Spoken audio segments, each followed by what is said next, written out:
Oh, it's a wonderful night. I mean, it's a great sense of community. Everybody can come together and watch something truly wonderful. But unfortunately, things can go wrong. And so that's just a bit of advice I'd like to give to try and help it go as smoothly as possible, if that's all right. So, Fireman Sam's top tips for a safe, enjoyable evening? So let's start with your clothing. You don't need to have anything posh or flappy out there. Make sure it's warm and wrapped tight around your body, and gloves. Gloves are very important, and here's why.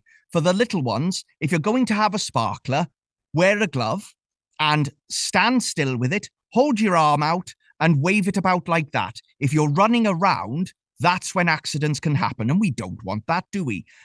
When it stops sparkling, I promise you it's still very, very hot. So what you need to do is you need to turn it over and drop it into a bucket of water. And if you do that, you'll have a great time with them, but you'll be able to stay safe. What else? Oh, yes. Now, the bonfire. Don't be tempted to throw anything into it or to poke it with a stick, because what can happen is you can cause it to collapse.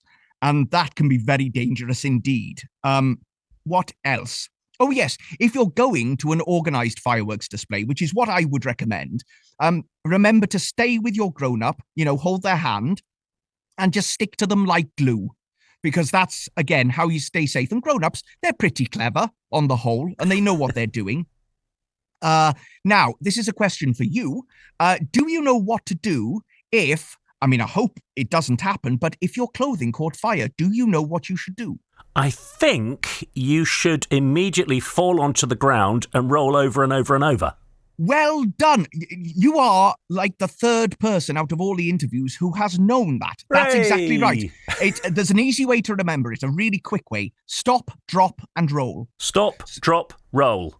So you stop, you don't move. You stay where you are. You drop to the ground and you cover your face with your hands, because that stops your face getting burnt if the fire is up your body.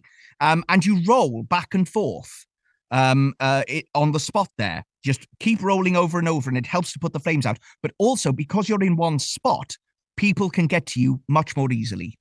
There you go. Top advice. Look, we do want people to enjoy themselves, and we want you to enjoy it as well. Have you got a favourite firework, Fireman Sam?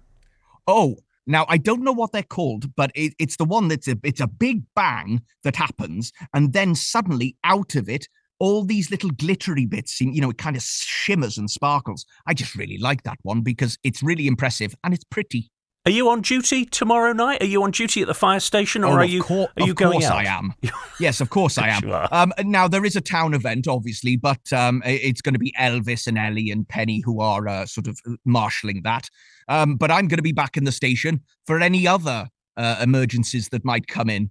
But you know what? If the fates are kind, I'll be stood on the roof of the fire station watching the fireworks happen with a cup of tea in my hand. Which is the way to do it. It's a real joy to have genuine Fireman Sam on the show this afternoon with fire safety advice. And of course, teaching children fire safety can be fun as well, can't it? Oh, absolutely it can. Yes, there's no reason why being safe isn't fun. And in fact, when you're going out, who can be the safest? That's the competition between the young ones. Who will be Captain Safe by the end? I love it. That's my advice anyway.